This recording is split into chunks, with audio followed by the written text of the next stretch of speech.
Buenas noches a todos, ¿cómo están? Hoy vamos a repasar el laboratorio número 13 de nuestra materia microcontroladores. Y en este caso lo que vamos a hacer es un circuito que va a hacer la lectura de tres sensores. Son tres sensores de HT. Dos sensores van a ser del modelo de HT11 y un sensor va a ser del modelo de HT22, ¿no? Que no se ve acá en el esquema, pero físicamente vamos a implementar el de HT22, que va a ser el sensor DEP3 que está conectado al pin RB6. Noten que estos sensores están conectados de forma consecutiva en los pines, es decir, RB4, RB5, RB6. Esto puede cambiarse fácilmente en el programa, ¿no? Nuestro circuito también va a tener una luz LED que va a destellar cada segundo. Y además es la información de estos sensores, que son sensores que miden la humedad relativa y la temperatura, se van a visualizar en una pantalla LCD de 48 por 84 píxeles. Entonces esta pantallita se conoce más como la pantallita Nokia W5110, que ha sido muy utilizada en estos teléfonos que venían en sus inicios. Y vamos a ver cómo hacer el uso, ¿no?, de esta pantallita con nuestro microcontrolador. Para eso es importante mencionar acá que estas pantallitas trabajan con voltaje de 3.3. Entonces, si nosotros trabajamos con voltaje de 5 en nuestro microcontrolador, vamos a necesitar un regulador, que es el que ven acá. Es un regulador lineal que me va a convertir esos 5 volts que vienen de la fuente que va al microcontrolador, me convierten en 3.3, y eso estaría alimentando a la pantalla. Y notarán también que hay unas resistencias pull-up, ¿no? Estas resistencias pull-up están conectadas a 3.3 volts y son de 10K en todas las líneas, ¿no?, de comunicación de la pantallita. Esto es importante porque en este caso no estoy utilizando yo un convertidor de nivel lógico, y por esa razón es que la configuración que voy a establecer en el puerto, es decir, en los pines en los que se va a establecer la comunicación con la pantalla, es que estos pines van a trabajar como salida para establecer un nivel lógico cero únicamente, ¿no?, en la línea. Es decir, van a mandar a cero las pull-up de cada una de esas líneas, y cuando necesiten hacer la lectura, es decir, en el otro sentido, estas líneas se van a poner en modo de alta impedancia, es decir, en modo tri-state. Entonces, sabiendo esto, que lo vamos a hacer por programa, nos bastará simplemente utilizar estas pull-up como lo ven en el esquema, y eso será suficiente. Opcionalmente aquí tienen esta línea, la 7 del LCD, es una línea que permite activar unas luces, ¿no?, de retroiluminación que tiene la pantalla. Va a depender mucho acá del modelo de tarjetita que estén utilizando, porque en algunos casos aquí se necesita una resistencia que se conecte a voltaje, y en otros casos la resistencia solo se conecta a tierra, ¿no? Como es el caso de este esquema. Notarán que es una resistencia de 1K y se conecta a tierra, y con eso ya tenemos la retroiluminación de la pantallita. Bueno, queda más entonces descargar este circuito, pero no el circuito del programa. Para eso se van a la repo y esto lo van a encontrar acá, ¿no? PicLab 2. Y acá pueden descargar el zip o pueden clonar el repo. Esto una vez descargado el zip o el repo, lo colocan en la carpeta de trabajo de su ordenador, para que con MPLAB X puedan abrir y poder realizar sus pruebas. Eh, Adicionalmente, también les quiero comentar que la parte del sensor de HT1122 no vamos a abarcarlo en profundidad. Para eso les voy a dejar abajo el link del blog que tengo, en el cual se menciona, ¿no?, cómo hacer uso y cómo hacer la lectura de este sensor. Entonces, les recomiendo puedan hacer una lectura previa si es que no han tenido todavía experiencia con este sensor, y si ya lo han tenido, únicamente la librería que va a estar en el programa se va a encargar de hacer el proceso de lectura, y sería simplemente eso. Entonces, para continuar, vamos a ver un poquito esta parte del LCD. ya que no lo estoy explicando esto en ninguna otra sección. Entonces, este LCD, como les comenté, es el modelo utilizado en los Nokia 5110, LCD 48 por 84 píxeles y trabaja con 3.3 volts, ¿no? Hay unos módulos que soportan hasta 5, pero el que tengo es de 3.3 volts. Se puede comunicar con SPI. En nuestro caso vamos a utilizar una SPI implementado por software, ¿no? Algo que es importante acá es ver cómo se distribuye las posiciones para representar las letras, ¿no? Dentro de esta pantalla. Entonces, generalmente en la parte vertical vamos a ver que está dividido en bancos, ¿no? Tenemos 6 bancos, 1, 2, 3, 4, 5, 6. Y en cada banco la idea es que se pueda mostrar como una línea donde se van a ver los caracteres, ¿no? A visualizar. Ahora, hay dos modos de operación en estas pantallas. Uno con incrementos horizontales y otro con incrementos verticales. Los incrementos verticales, que vamos a ver aquí más abajo, pueden notar, en incremento vertical, fíjense cómo las posiciones entre los bancos van del 0, 1, 2, 3, 4, 5, o sea, de forma vertical, y después avanza al 6, 7, 8, 9, hasta que llega al límite, ¿no? Y cuando es la configuración horizontal, el incremento automático es en el sentido horizontal, ¿no? Entonces cada byte que se envíe automáticamente se va a incrementar la posición horizontal. Es la que vamos a utilizar, ¿no? Porque es la que mejor se va a acomodar también a las fuentes que se van a cargar en la memoria. Son fuentes muy conocidas, ¿no? Que es una fuente que se conforma por un carácter de 7 píxeles de alto por 5 de ancho, ¿no? Entonces, dentro de la librería van a ver que hay un vector tipo matriz en el cual se definen para cada símbolo del alfabeto, cada símbolo del sistema numérico decimal o carácter de ASCII, se está definiendo cuáles son los píxeles que se van a activar para formar el símbolo correspondiente.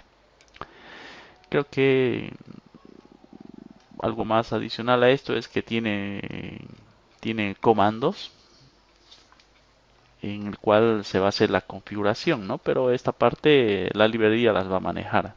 Aquí, por ejemplo, es lo que se configura, ¿no? Si el incremento va a ser en modo horizontal o en modo vertical, que sería este bit B. Y bueno, es parecido, ¿no? A las instrucciones que se utilizan en los LCD que habíamos visto anteriormente, el 1602 de 2 líneas o de 4, entonces tienen comandos muy parecidos, pero no son los mismos. Y he tratado de que las funciones que utilicemos también tengan algo de similitud, ¿no?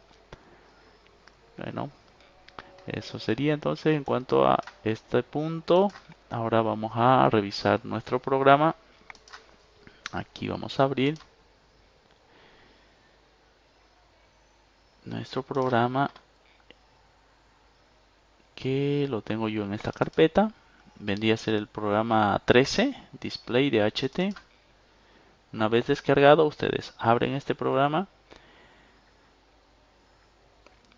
Una vez abierto, vamos a irnos a revisar un poco estos archivos de cabecera, ¿no? Primero veamos el DHT.h, es la configuración de los sensores.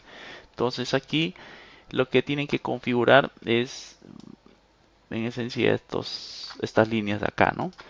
Se configura, por ejemplo, el puerto en el cual van a estar conectados los sensores. En este caso, el puerto B. Este es el registro de configuración del puerto B. Y acá tenemos que configurar la máscara de cada uno de los sensores, ¿no? Esto va a depender sobre todo a qué pin se está conectando. Observen que si acá tengo un 0, esto está en hexadecimal, ¿no? Tengo un 1, 0, significa que el pin que se está utilizando vendría a ser el bit 4, que corresponde al DEP1. Entonces, el bit 4, que debería ser el RB4, correspondería al DEP1. Aquí, por ejemplo, es el 2.0, está en hexadecimal, el bit 1, entonces aquí estaría en el RB5, aquí estaría en el RB6. Si yo quiero conectar otro sensor al RB7, acá tendría que hacer la definición de HT, DEP4, 0, X y el último bit sería el 8, ¿no? 80 en hexadecimal. Eh, Traduzcan esto ustedes a binario y se van a dar cuenta claramente cómo establecer estas máscaras. Entonces, solamente eso tienen que hacer en esta cabecera. En cuanto al PCD, perdón, algo más en esta cabecera es que deben definir, ¿no?, la frecuencia del cristal, porque estas funciones utilizan retardos. Son cortos los retardos, pero se las utiliza. Entonces, aquí en PCD, que es la cabecera para manejar el LCD, también tienen que definir esto de acuerdo a las conexiones que vayan a establecer. O sea, dónde va a estar el pin del reloj, el SDO, dónde va a estar el de control, dónde va a estar el habilitador o el reset, ¿no? Definan esto bien. Una vez definido, ya nos podemos ir al programa principal. Vamos a ver también un poquito las funciones acá. En el caso de la pantalla, como notarán, aquí están los comandos, son puras definiciones. Esto lo manejan las librerías, ¿no? No se preocupen mucho. Acá estaría el mapa de caracteres. Observen que por cada posición, esto que es una matriz, por cada posición se tiene 1, 2, 3, 4, 5 bytes, ¿no? Entonces, 5 bytes representan el ancho de los 5 píxeles y el alto sería básicamente un byte que tiene 8 bits, entonces serían 8, 8 de alto por 5 de ancho, ¿no? Entonces, en base a esa configuración, cada bit, cada byte y su bit que tenga un 1 significa que el píxel se va a activar. Y van a notar que si ustedes esto lo empiezan a mapear en una matriz de 8 por 5, van a ver que con cada uno de estos bytes se está formando uno de estos caracteres, ¿no?, que está en los comentarios. Entonces es cuestión de que vayan a hacer su prueba de mapear y van a notar que se van a ir formando estas letras. Eso sería, ¿no?, lo único que se está cargando en memoria. Esta fuente también lo vamos a utilizar para otros ejemplos que vamos a llevar a cabo más adelante. Es muy conocida esta fuente. Y aquí estarían los comandos, ¿no?, ya propios de la librería que va a manejar este LCD. Como les comenté, he tratado de que sean lo más parecido a las instrucciones o a los procedimientos que utilizamos también en el LCD conocido, ¿no?, en los de 2 líneas o 4 líneas. Y bueno, entonces ya con esto nos vamos a ir acá a nuestro programa principal. Tenemos también la librería del DHT. Bueno, esto se está explicando más en el blog, ¿no? Cómo funciona. Hay configuración, el start y tengo el read, ¿no? Esto es para el sensor. Entonces nos vamos directamente aquí al programa. En el programa principal, como les comenté, seguimos el mismo esquema de trabajar con una interrupción que genere un evento cada milisegundo, y con este evento también se pueda llamar a las tareas que tenga nuestro programa principal. Y como notarán acá, el programa principal empieza con la configuración del microcontrolador. Entonces, se configuran los puertos, se configuran las interrupciones y todo lo necesario, ¿no?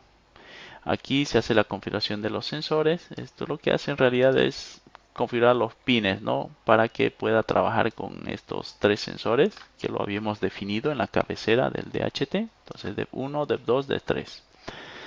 Aquí se está provocando un pequeño retardo intencionado, es bloqueante, porque la pantallita LCD cuando se energiza toma su tiempo, ¿no?, para que esté lista antes de iniciar o de enviar alguna información.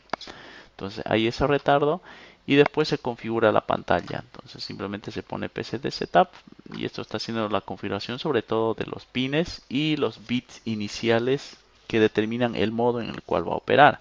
Si yo voy dentro de esta función, voy a notar todas las configuraciones que se están realizando, ¿no? Si yo quiero hacer algo diferente, aquí tendría que modificar esto para que trabaje de otra manera. Pero por defecto, como les dije, está trabajando en modo eh, de incremento horizontal. Y aquí están estos valores de contraste que ustedes podrían modificar para ajustar un poco, ¿no?, el contraste de la pantalla, que en algunos casos, por ejemplo, tuve una pantalla que le he tenido que sumar 10 más, 60, y con eso mejoró bastante. Entonces está más o menos el rango, ¿no? Es un incremento mínimo que se hace, pero que puede mejorar un poco la visualización de los caracteres en la pantalla LCD. Continuamos aquí con el programa principal. Una vez hecha la configuración, fíjense que dentro del bucle indefinido, aquí está la bandera que se activa cada milisegundo, y lo que se hace es uno llamar a la tarea tasklet. Tasklet es simplemente una tarea que destella el LED cada segundo y me sirve para indicar que nuestro programa está funcionando. Y aquí tendría el task app. El task app tendría que mostrar la información de los sensores y también hacer la lectura, ¿no? Entonces vamos a revisar aquí task app. Aquí tienen TASAP, es un procedimiento que trabaja por estados, una máquina de estados, donde el estado 0, es decir, esto se está llamando cada milisegundo, ¿no? Entonces el estado 0, que es el estado inicial, que seguramente se va a ejecutar una por única vez, escribe el mensaje, ¿no?, en toda la pantalla, es como el mensaje patrón. Todos los datos están con 000, y está poniéndolo en un formato donde pueda ver yo el encabezado y en cada una de las líneas respectivas para cada sensor la información que me está arrojando, ¿no? Entonces este sería como el, la pantalla patrón de la información que se va a mostrar, y luego de esto va a pasar al estado 1, ¿no? Y en el estado 1 lo que se hace es la lectura de los sensores. Entonces, como son tres sensores, en este caso el estado 1 va a trabajar con el sensor DEP1, es el DHT11. Entonces vean cómo aquí se está haciendo la llamada al DHT start. Este de DHT start es una función que me va a devolver 1 cuando se completó el proceso de inicialización, es decir, se manda el pulso al sensor y el sensor ha respondido, ¿no? Entonces cuando ocurre eso, la condición se hace verdadera y se empieza a ejecutar todo esto de acá. ¿Y qué es lo que hace esto? Hace la lectura del sensor. Entonces aquí estoy desactivando las interrupciones globales, ya que como se está haciendo una lectura del sensor trabajando con retardos, para evitar que ocurra una interrupción en medio de esta lectura y pueda malinterpretar los datos, entonces deshabilito la interrupción. Hace la lectura y el resultado de esta función de lectura se guarda en esta variable res, que va a ser 1 siempre que se complete el proceso de lectura, ¿no? Entonces, una vez se complete el proceso de lectura, aparte de eso, esta función no solamente espera que se complete el proceso de lectura, sino que también verifica que el último byte de la trama que envía este sensor, que es un código de verificación de paridad, esté correcto con los datos previos que se han enviado, ¿no? Entonces, la verificación de paridad, si está correcta, res me va a dar 1. Y si me da 1, lo que va a hacer esto es, actualizar la información del sensor en una estructura que está declarada en la misma cabecera del sensor. Podemos ver acá. Esta estructura de acá simplemente es para guardar los 4 bytes que emite el sensor, ¿no? Pero guardarlos ya en un formato que representen los valores de temperatura y humedad. Entonces, en esta parte lo que se está haciendo es actualizar la información en esa estructura, y la información está contenida en buffer, ¿no? Entonces, fíjense que el buffer contiene los 4 bytes leídos del sensor, y esto se hace, el DHT update lo que hace es la conversión de este buffer, de estos 4 bytes, a valores ya de temperatura, ¿no?, que se puedan visualizar en la pantalla. Por esa razón es que una vez hecho el DHT update, van a ver que se posiciona el cursor dentro del LCD en las determinadas líneas. Aquí estoy posicionando en la línea 2, o la fila 2, y se está escribiendo bueno, fila 2 y columna 24, ¿no? Y en esa posición se está escribiendo el valor de la humedad. Y en la misma fila 2, posición 60, se está escribiendo el valor de temperatura. ¿Dónde están estas posiciones? Acá, ¿no? Estarían aquí. Este y este de acá. La primera, humedad y temperatura. Estas posiciones se van a llenar con los datos de la medición. Después de hacer esto, la máquina pasa al estado 2 y en el estado 2 es simplemente un periodo de espera, ¿no? Porque fíjense que este contador tiene que llegar a 1000 y el contador se está incrementando cada vez que se llama a esta tarea, ¿no? Fíjense que se incrementa el contador, o sea, cada milisegundo esta variable de contador se está incrementando de tal manera que cuando llegue a los 1000 milisegundos se consigue un retardo de un segundo para que la máquina se vaya al estado 3. Y en el estado 3 se repite el mismo proceso pero con el DEP2, con el otro sensor. Entonces se le manda el pulso de inicio, el sensor responde, se recupera la información de este sensor en un buffer. Si los datos están correctos, se actualiza la información de ese buffer en la estructura del sensor y luego se visualizan en las posiciones respectivas, ¿no? Pero ahora estamos en la línea 3. En la línea 3 se visualizan los datos en las posiciones que corresponden, pero del sensor 2 se pasa al estado 4. El estado 4 es nuevamente la espera de un segundo. Una vez se completa ese segundo de espera, pasa al estado 5 y aquí se repite el mismo proceso. Pero en este caso ya se está utilizando un sensor de HT22 que tiene más precisión. Entonces, si se le envía el pulso de inicio, el sensor responde. Una vez responde, se hace la lectura de este sensor en el buffer. Si la validación de los datos es correcta, aquí se hace la actualización de los datos del buffer en la estructura del sensor. Y acá se hace una verificación, ¿no? Lo que pasa es que como este sensor puede mandar temperaturas negativas,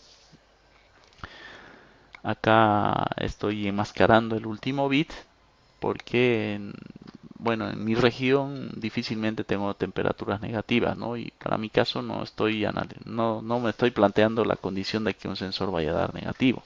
Pero si en el caso de ustedes están en una región donde van a trabajar bajo cero, pueden obviar esta línea, ¿no?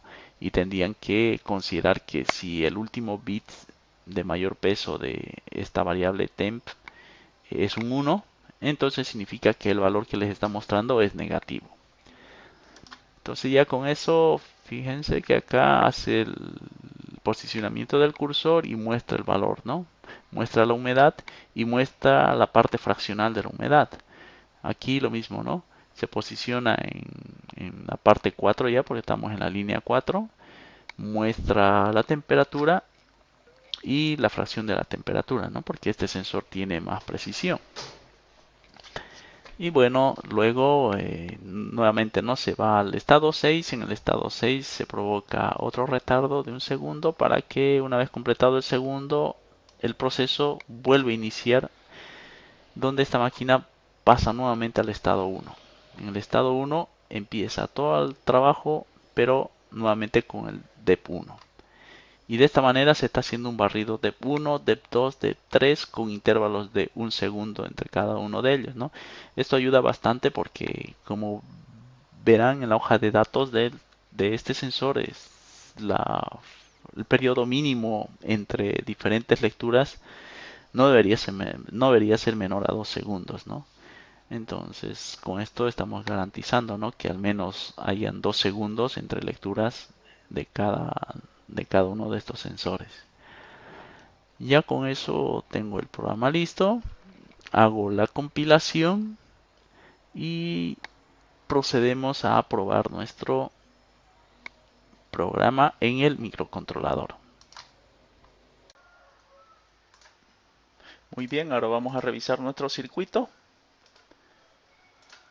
Aquí pueden ver el circuito con todas las conexiones, ¿no? Tengo la pantallita que es el LCD W5100. Este se alimenta con este pequeño regulador. Es un MCP1702 que recibe los 5 volts de la tarjeta y en su salida tiene 3 volts para alimentar al display. Las líneas de comunicación del display utilizan resistencias pull-up que van a 3.3 voltios, entonces el microcontrolador únicamente envía a tierra la señalización, ¿no?, en estas líneas, ya que no estoy utilizando un conversor de nivel. Adicionalmente van a ver que existen pantallitas como les comenté, por ejemplo esta de acá, que a diferencia de esta rojita que pueden ver, la resistencia para alimentar al LED de iluminación o retroiluminación, en este caso va diferente, ¿no? En el de acá, en este rojito, está conectado a tierra, y en el azulito que les mostré previamente va conectado a los 3.3 volts. Entonces es algo que debemos fijarnos bien en la hoja de datos, ya que hay muchos módulos que traen esta pantalla y tienen ciertas variaciones, ¿no? Entonces podemos ver también aquí los sensores. Aquí he conectado dos DHT11, 1 y 2. Lo tengo numerado en ese sentido, ¿no? Este es el DEP1, este es el DEP2. Todos están conectados con su línea SDA a los pines del puerto B. El DEP1 va conectado al pin RB4, el DEP2 al pin RB5. Y acá tengo un sensor que es el DHT22. Bueno, este propiamente la M2302. Y este está conectado al pin RB6, ¿no? Este sería mi DEP3. Fíjense que no está utilizando resistencia pull-up, ya que como van conectados al puerto B de este microcontrolador, lo que hago es habilitar la resistencia pull-up, ¿no? Y con esto ya se establece la lógica necesaria en la línea de comunicación para que se pueda establecer la recepción de los datos. Entonces vamos a energizar acá el circuito. Voy a dar un poco más de iluminación acá para que se pueda ver. Vamos a acercar aquí la cámara para que se pueda ver mejor la pantalla.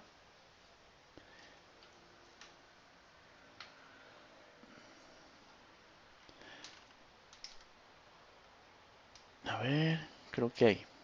Sí, creo que ahí ya se aprecia mejor. Entonces, como podrán ver en la pantallita, estamos viendo distribuido, ¿no?, la información de cada uno de los dispositivos. Este es el DEP1, como les comenté. Entonces me está mostrando una humedad de 75%, está en porcentaje, y la temperatura que me muestra es de 27 grados. Este es el DEP2, similar, me muestra 70 de humedad. Acuérdense que este sensor tiene una exactitud de 5%. Entonces me está mostrando 70, no hay esa diferencia con el previo. La temperatura me muestra 26 grados. Y finalmente aquí tengo el DHT22, que es el DEP3. Este ya me muestra con la parte fraccional, ¿no?, porque tiene más precisión. Y me da una humedad de 70.7%. La temperatura en este caso, fíjense que me muestra un valor de 38.8, ¿sí? Este sensor tiene un problema, así que en este caso les pido no tomen en cuenta el valor que les está mostrando, ya que está con un desperfecto el sensor. Por lo tanto, esa temperatura de 38.9 no corresponde a la temperatura actual, ¿no? Solamente lo estoy usando como referencia para mostrar en este video cómo se establece la comunicación. No tengo otro sensor para poder reemplazarlo, y por esa situación es que por el momento les pido disculpas y vamos a trabajar simplemente con el valor que nos muestra, ¿no? No es la temperatura real. Pero como pueden ver, se está mostrando la información de los tres sensores. Entonces vamos a hacer una pruebita más. Algo más que les quería comentar es que estos sensores no son rápidos, ¿no?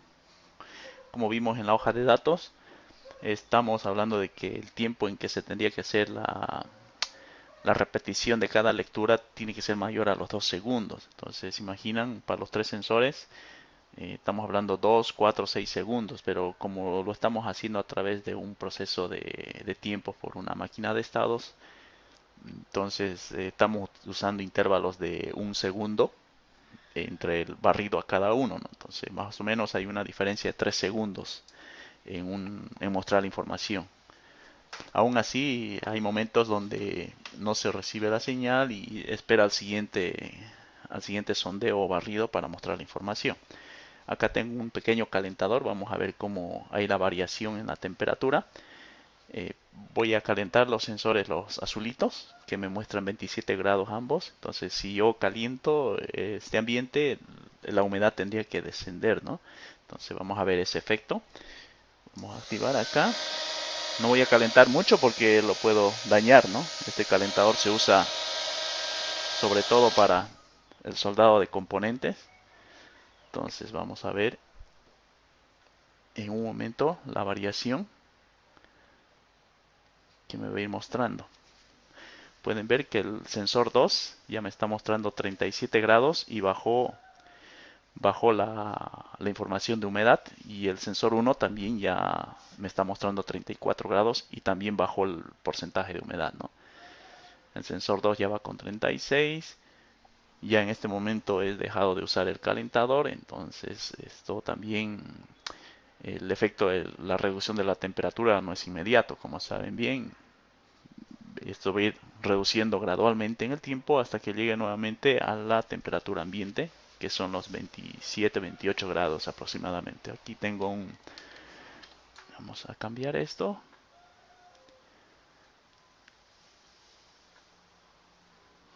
Y eso sería todo.